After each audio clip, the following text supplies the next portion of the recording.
Counterpoint, Eric and Christine, 1881. From the Journal of Christine Daae, 1881. This isn't a diary, not in the accepted sense of the term. I have no intention of sitting down dutifully each day to record tedious details of what I had for breakfast, which gown I ordered from my seamstress, and who said what to whom in the course of rehearsals. It's surely the height of vanity to assume anyone will want to read about your petty, unimportant little life 100 years from now.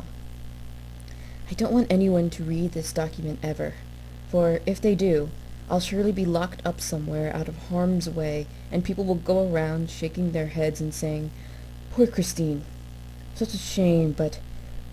Of course, I always had the suspicion she wasn't quite right in the head.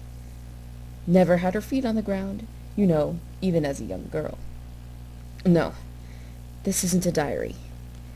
It's simply an attempt to prove to myself that I still retain my hold on sanity, that what has happened to me is real and not the product of an unstable mind and a wildly overactive imagination. The events of the last 3 months have been so strange, so bizarre, so wonderful, that I dare not speak of them except here on this paper. I have heard of the angel of music. Oh, God. Somehow I hoped it would look better neatly written down in my orderly copperplate hand, but it doesn't. It just looks like what it is. Mad. I am not mad. I do not suffer from hallucinations, nor do I dream. I hear this voice inside my head as plainly as I hear anything else. But it is not a voice that belongs to this world. It is far, far too beautiful to be human. Papa often spoke of the angel of music, but though I continued to listen to his stories with delight, I only really believed in the angel when I was very young. It was just one of Papa's whimsical fantasies, a bedtime tale that I hugged throughout my childhood and relinquished sadly when I reached the age of reason and disillusionment. I dare say I reached that age far later than most girls. Papa had a horror of my growing up and leaving him. He kept me a child until the day he died, and then suddenly I had to grow up overnight. I entered the conservatoire to study voice, just as he had wished, but I knew at the end of the first week that I was never going to be able to fulfill his dreams. I was never going to be a great prima donna. Either I'd forgotten how to sing, or I never knew how to do it in the first place. Increasingly, I came to believe the latter case was true. Papa was a wonderful musician, but he'd allowed fond parental bias to sway his judgment where I was concerned. He'd built me a castle of dreams and abandoned me there. And day after day, I wandered farther from the beautiful rooms we had inhabited together, until I found myself locked in the dungeon of despair. That was a place Papa had never told me about. I didn't know it existed until I heard the heavy door clang shut behind me. But I knew I'd never get out again because I didn't have a key. And the angel of music would never find me now, even if he bothered to come looking. I had lost the will to strive for perfection and the ability to dream. Sometimes I felt I was only half alive. And then, on the very night when I had finally decided to abandon my hopeless career altogether, suddenly the angel of music was there with me. I can hardly describe what I felt when I first heard his voice. There was an enormous exaltation, but also a terrible fear of my own unworthiness, another terror that he would leave me as suddenly and as mysteriously as he came. Even now, after 3 months' tuition and a progress that is astonishing in my own ears, I am still riddled by the fear that one day I shall fail to please him. He's so stern and exacting in his demand for perfection. He never praises me, even when I know I have done well. He remains aloof and cold in his timeless, imperishable wisdom, and I know that in the worship of a mortal heart can mean nothing to him. But his voice is my inspiration and my reward. It lifts me from my earthly shell and carries me to the very edge of the universe, a wondrous flight of body and soul that leaves me utterly exhausted. When he is gone, I only wish to sleep, for I know that in my dreams I shall hear that voice again. I am living in a dream. There is no reality, no existence beyond those fleeting hours in which I teach her. The time between her lessons is a meaningless void, and the nights when she does not come to the theater or one long, unending fever and anguished waiting. It seems to me that I do nothing now but sit staring at the clock, willing time away, so that once more I may be close to her, so near, and yet so far away. The calendar tells me 3 months have passed, but they could be 3 seconds or 3 centuries for all the difference it makes. I am intoxicated by my power over her voice. I have broken the chains of mediocrity with which the conservatoire had bound her, and set her free to explore the outer reaches of her own genius. Again and again I toss her to the sky like a young girl falcon, and each time she soars with greater confidence and strength before returning to the safety of her master's gloved hand. All she needed was belief and will and inspiration, and these things she has found in my voice. She's ready now to face the world's acclaim, and nothing on this earth will prevent me from masterminding her career here at the opera. When I have drunk her success and gorged on her triumph like a glutted spider, I shall surely appease the ravening hunger that consumes me from within. In time, the pain will lessen. I have to believe that. Before he left me tonight, the angel of music told me the strangest thing. He said I must be prepared to sing Carlotta's role in the gala performance on Friday night. I asked him how that could be, for even if Carlotta should not appear, I'm not her understudy. No one's going to think of me. "You will not ask questions," he said coldly. "Everything will be arranged according to my will. That is all you need to know." I was frightened. I begged him not to do this to me. I said I was not ready to face such a challenge alone. "You will not be alone," he said more gently now. "I shall be with you all the time, as long as you believe in me. You will hear my voice in your mind, and you will not be afraid to sing like an angel yourself. Trust me, child. Give me your soul, and in return I will give you the heart of Paris."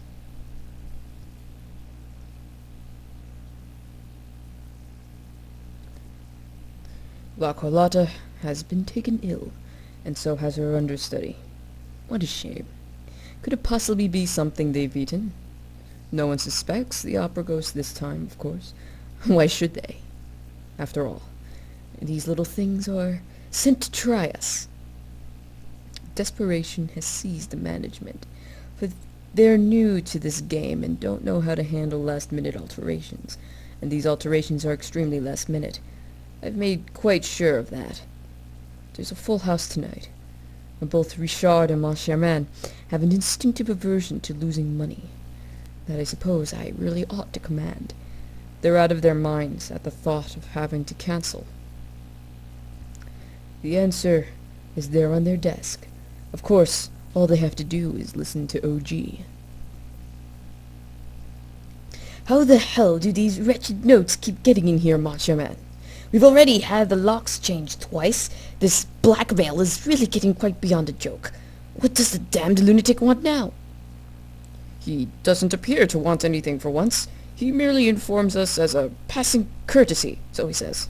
"Ha!" "That Christine Daae knows all Carlotta's roles." Daae? Daae? Isn't that the little Scandinavian girl? Good Lord. She's very young, barely out of the conservatoire. If I remember rightly, do you really think she's up to it? I haven't a clue, dear fellow. I leave all that side to you. At least you know a top C when you hear it. I don't pretend to know the first thing about music. I'm only here because the minister likes my after-dinner conversation. Still, if Daae knows the rules, you better get her in here quickly. The curtain goes up in half an hour, and I hardly think Carlotta or Mademoiselle, what's-her-name, will have their heads out of a bowl by then. We'll just have to do for tonight and be prepared for a few refunds. Refunds? In the deep cavity beneath the floorboards of the manager's office, I smile at their pathetic ignorance. 5 minutes to curtain time, and though I'm sick with nervousness, I am deeply aware that I am not alone. He is with me. I feel his presence at the very core of my being. I am filled with his strength and glory. His music swells within my body like a beautiful burgeoning child, and suddenly I'm not afraid anymore. The pen shakes in my hand even as I write these words, but I'm not afraid. He has given me the wings of an angel and taught me how to fly. I shall not disappoint him tonight. What a triumph. She has brought the entire auditorium to its feet. The full standing ovation has lasted almost 10 minutes now, and still their rapturous applause is ringing in my ears. I can scarcely believe in the perfection of my creation, the sense of power and elation it gives me to see her standing out there on the stage, almost buried in flowers. It's overwhelming. But there's something else, an emotion so utterly unfamiliar that I can hardly classify it. Happiness? Is this how it feels? The tremendous surge of warmth and breathless euphoria. They are helping her from the stage now. Poor child. She can hardly walk. She doesn't understand what happened to her. It's all too much.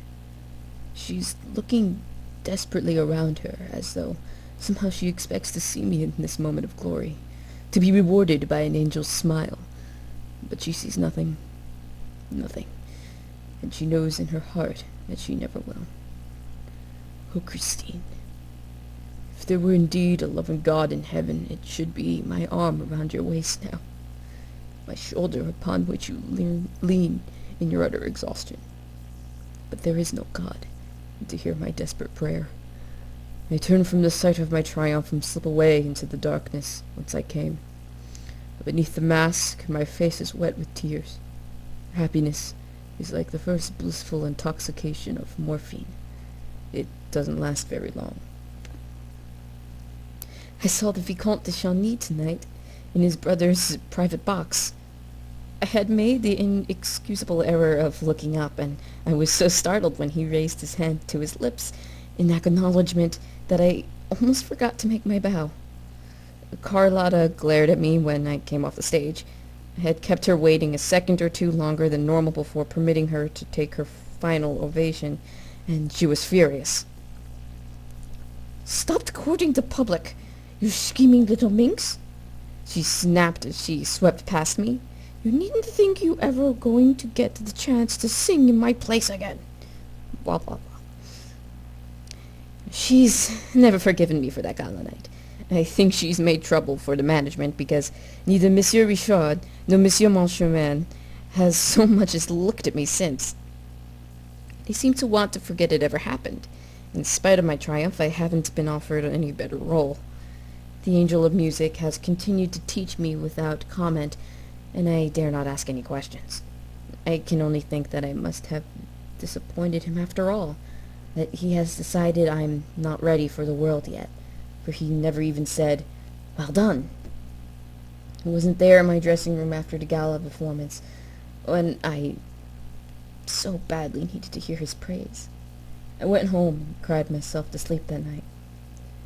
I was walking back to my dressing room and the Vicomte caught up with me. He was very breathless, as though he had run all the way down from the grand tier, and I felt myself blush as he caught my arm. "Don't run away, Christine. You never used to be this shy when we were children. Why do you look at me these days as if you don't even recognize me?" "Oh, Raoul," I sighed. "That's all in the past. We can't pretend to be equals anymore. If I'm seen with you in public now, people will say I'm a light woman." "Not in my hearing they won't," he said fiercely. The old stubborn cleft was there in his chin still. He had the same look of undaunted determination that had once made him run fully dressed into the sea to rescue my new silk scarf, regardless of his governess' furious protest. Dear Raoul. He never cared what anyone thought of him. But now he was 20, one of the most handsome and eligible young men in France, and his family would want to marry him to some rich and titled lady. It was no use my clinging to an old childhood romance. "We can't go back," I said sadly. "We can't ever go back, Raoul. Those days are gone for good." "Who wants to go back?" he demanded cheerfully. "I'm not asking you to play hide-and-seek anymore. I'm asking you to come to supper with me." "I can't." I was horrified. The angel of music had sternly forbidden all earthly distractions. No late nights, no admirers. I must be prepared to show my total dedication by renouncing all girlish pleasures. "Perfection demands sacrifice. You must be prepared to suffer self-denial," he had once told me coldly. Well, it had never been a sacrifice to obey him implicitly until now. The cleft in Raoul's chin deepened as he frowned. "You have another engagement?" "Yes," I said hastily. "Yes, I'm afraid so. It's very awkward, Raoul. I really can't back out at the last minute." He smiled nonchalantly, but I could see he was hurt. The famous Chagny pride was stung by my inexplicable attitude. "Perhaps another evening, then. I remember to make an appointment first, shall I, Raoul?" "Oh, please don't apologize. It was highly presumptuous of me to assume you would have nothing better to do at a moment's notice." He raised my hand to his lips in a cold gesture of civility and walked away without looking back. I longed to call after him, but I knew that I must not. The barriers between us were insurmountable now, and no longer simply those of social class. I had taken vows before the angel of music, vows that were as sacred and binding as those of a nun. I was no longer a girl. I was a high priestess serving a chosen master, Raoul. And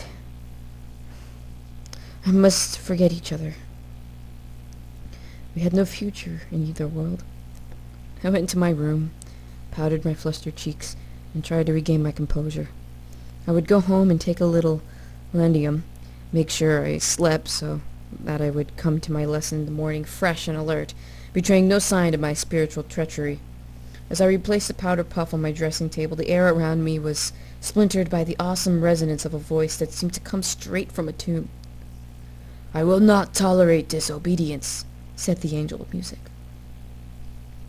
"She has an admirer? How could I have supposed it would be otherwise? Dévouement de Chagny, Raoul.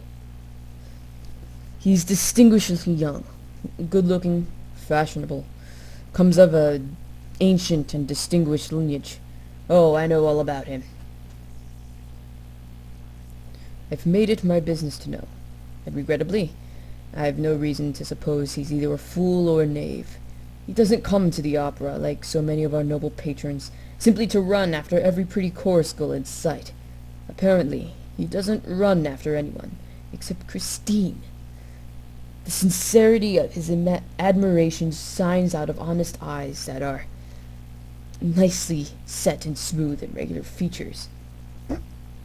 He watches her avidly through his opera glasses and stands to applaud whenever she comes forward to take her bow.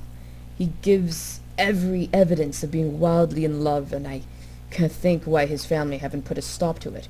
as they surely should. Such ancient lineage ought to be my protection, but when I look at him, I see a naive determination that fills me with dread. I remember that there are no parents alive to sternly remind him of his duty to their house, only a lax, indulgent elder brother whose authority might well be defied. If he sets his eyes on marriage, I shall be utterly defeated. More than once have I seen him come backstage pestering her, presuming on an old childhood friendship. Imprudent, self-assured boy. The way she shyly smiles at him in an absent, unguarded moment makes me sick with rage. She knows my instructions. She fears my anger, and yet that involuntary smile, refusing to be repressed, betrays her time and time again. I've tried to govern my unreasonable jealousy, but I can't. I know he's going to spoil everything, blunder into the delicate fabric of my dream, and rip it to shreds. It doesn't stop hanging around her soon. He's going to meet with a fatal accident in spite of Nadir's vigilance. Raoul de Chagny. I hate him. I hate him for interfering like this, for making it necessary for me to show harshness to her. I can't bear to hurt her, but I'm going to have to punish her now, and it's all his fault. All his fault. Raoul de Chagny. Respect the fury of the opera ghost, and take great care how you walk alone in his kingdom at night.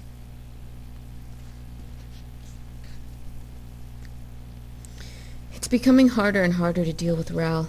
I've tried to be cold with him, but he refuses to take my coldness seriously, and it's so difficult to keep saying no when I really want to say yes. Tonight he was waiting in the wings with an armful of flowers when I came off the stage.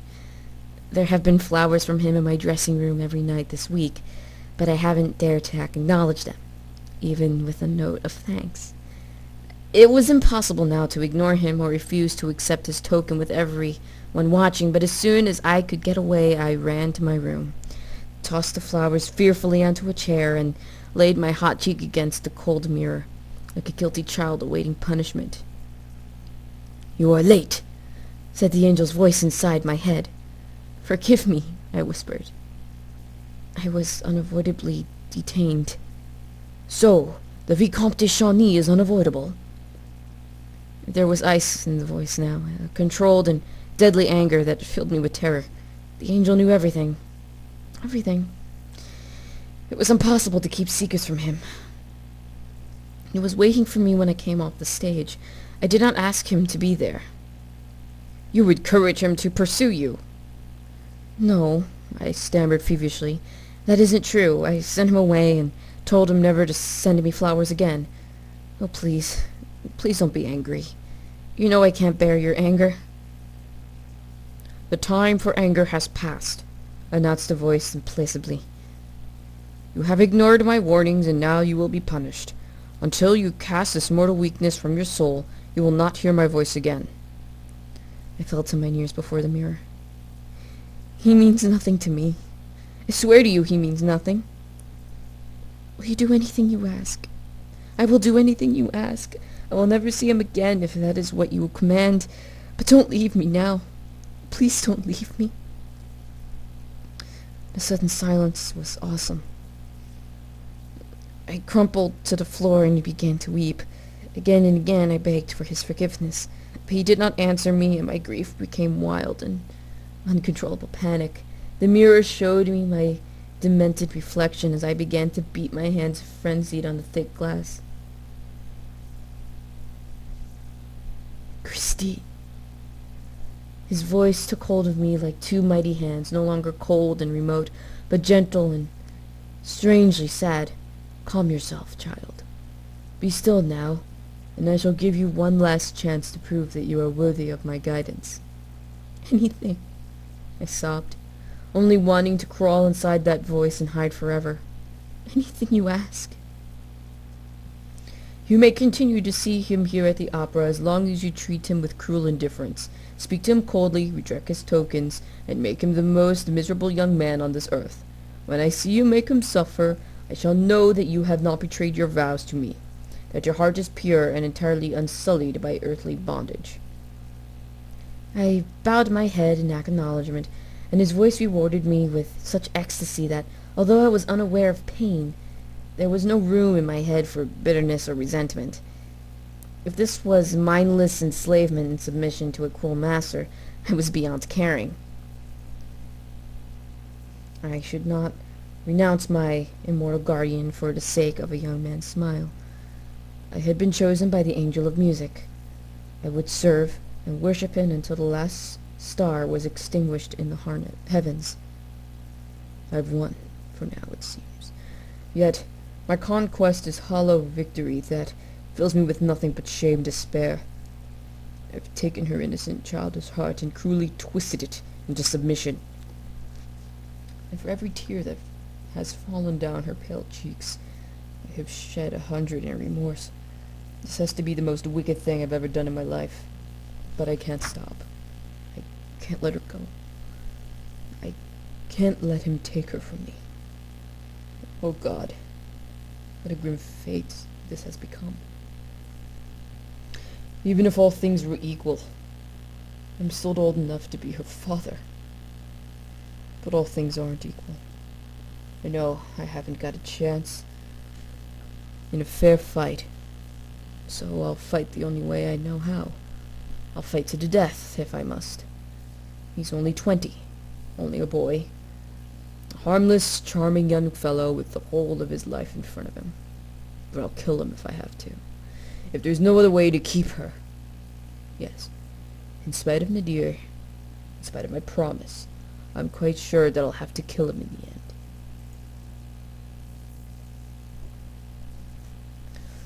I once heard it said that troubles never come singly, and as far as I can see, a truer word has never been spoken. It's all just as I feared. The new management is flexing the muscles of independence and quite flagrantly disregarding my wishes. My allowance has not been paid, and Box 5 has been sold for the first time since I amended the opera lease. It's quite insupportable. I have made my displeasure known to them by a letter, but it's beginning to look as if they're going to require tangible proof of my wrath before they give in. I'd give a great deal to have Poligny back, especially now that I wish to further Christine's cause. Pure jealousy on behalf of our leading lady is preventing the management from realizing Christine's potential. Carlotta is a famous name, and they're terrified of losing her. Well, if they don't start listening to me, they could lose her for good. I've never killed a woman yet, but I don't mind making an exception for that spiteful creature. She's made Christine cry more than once, and I won't have it. I won't have it. Last night I caused the entire performance to be disturbed by my maniacal laughter issuing incessantly from Box 5. The hapless occupants of the box were eventually ejected by a municipal guard. Loudly protesting their innocence and their absence, the terrible laughter continued to disrupt the proceedings. I consider that the management has received fair warning, and consequently I have delivered my instructions with every expectation of being obeyed. The part of Margarita shall go to Christine this evening. If she doesn't sing that role tonight, someone's going to be extremely sorry. A truly unbelievable thing occurred tonight. Halfway through one of her most triumphant arias, Carlotta began to croak like a toad. By that I don't mean to imply that her voice cracked, a traded fate that can overtake any one of us. It was simply transformed. I was utterly amazed. It was as though the fate that I had wished upon her had been metered out by a vengeful angel. The most awful silence descended on the auditorium. People were too shocked even to hiss, and Carlotta eventually ran from the stage in hysterics, hardly surprising no one. Even her worst enemy could have expected her to continue under such dreadful circumstances. And when Monsieur Richard came to me in great agitation, begging me to sing Margarita in her place, I repeated my triumph of the gala night. I feel terribly uneasy about it all now. though. This is the second time I've taken over the lead because some unpleasant fate has befallen Carlotta. There's a dark side to the angel music that has begun to frighten me. When I asked him if he was responsible for Carlotta's strange malady, he laughed and said it was his pleasure to make even my smallest wish come true. He laughed. Surely an angel should not laugh. It was some time before he recovered from his terrible mirth, and when he had done so, he did not seem inclined to teach me. Instead, for the first time, he began to talk to me like a real person. He spoke of his hopes for my career, and for once permitted me to ask a few questions. He said such outrageously amusing things about the management that I could not help laughing too, and I suddenly realized that we were talking like old friends, easily and without restraint. Even his voice had changed. No longer inside my head. It seemed to issue directly from the mirror, and though still of unearthly beauty, it had lost that awesome, godlike resonance. Almost without knowing what I was doing, I began to drift closer and closer to the mirror. I found myself imagining his face as that of a real living person. And I felt a deep need to reach out and touch solid flesh. I began to explore the surface of the mirror with restless, caressing fingers. All these months I have heard his voice in my sleep and woken with my hands reaching out hopelessly into the darkness. Again and again he has passed through my restless dreams like a winged shadow, and though I have clutched with desperation at his fleeting image, I have never been able to see his face. Now, I had the crazy sensation that this pane of glass was all that separated us, and in a foolish, off-guarded moment, I confided in my desperation wish to see him. I begged him to appear to me here, in this very room, just as the angel Gabriel once appeared to the Holy Virgin. His anger was swift and terrible. It seemed to leap at me through the mirror like an electrical shock and made me recoil with bewildered pain. "It is enough that you hear me." Hard and cold as a nail, his voice was abruptly back inside my head. "I tire of your mortal greed. Remember that what has been granted to you can also be withdrawn." And then he was gone. Neither tears nor hours of desperate penitence succeed in winning his forgiveness. And I'm terrified that this time he has gone for good. I only wanted to see him, just to look upon his beautiful face. Why did that make him so angry? Tonight, she asked to see me, begged me to appear to her in a vision or dream. I had just enough command of myself to show cold displeasure, and then I fled from her innocent request before my grief betrayed me. Memories crowded in on me as I rowed across the lake, memories of that other lovely girl who had died of her wish to see me. I want to take off your mask. Eric, do you hear me? I want to take it off right now. It all came back so vividly. The sound of her scream and the landslide of falling masonry. It might have been yesterday. I've never felt such abject despair. This whole insane travesty is spinning out of control. And if I don't put a stop to it now, I dare not think how it would end. I must not go back to her. I will not go back. There was only silence in my dressing room. There's nothing I can do. There's no way to reach him now that he has chosen to leave me. Our separation is as final as death. He's never going to come back. I've lost him just as I lost my father. But this time it's my fault. I brought it all on myself. I've destroyed everything within my own hand, and there are no words in existence that can express my grief at the loss. In the depth of my despair, I finally confided my secret to Raoul, willing myself to believe he was the one person in the world who would understand. 10 years ago, we both believed in angels, and ghosts, and demons, and things that would go bump in the night. Bravely sitting alone in a dark room, we told each other horror stories that would make us cling to each other in delighted terror. Two against an adult world, we shared childish dreams and confided our most foolish thoughts without fear of being laughed at.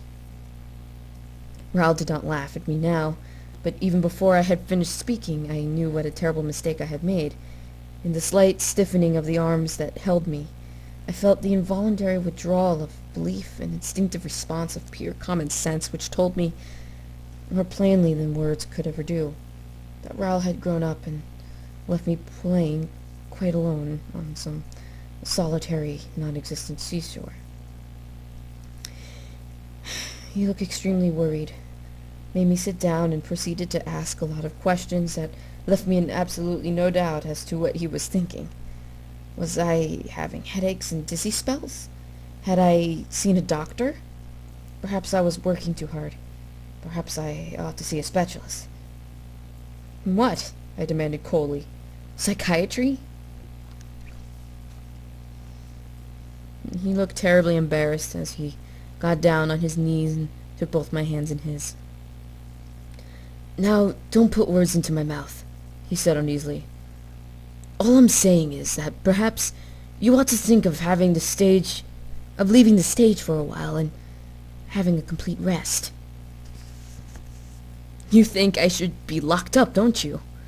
You think I belong in a lunatic asylum. He groaned and pressed my hand against his lips.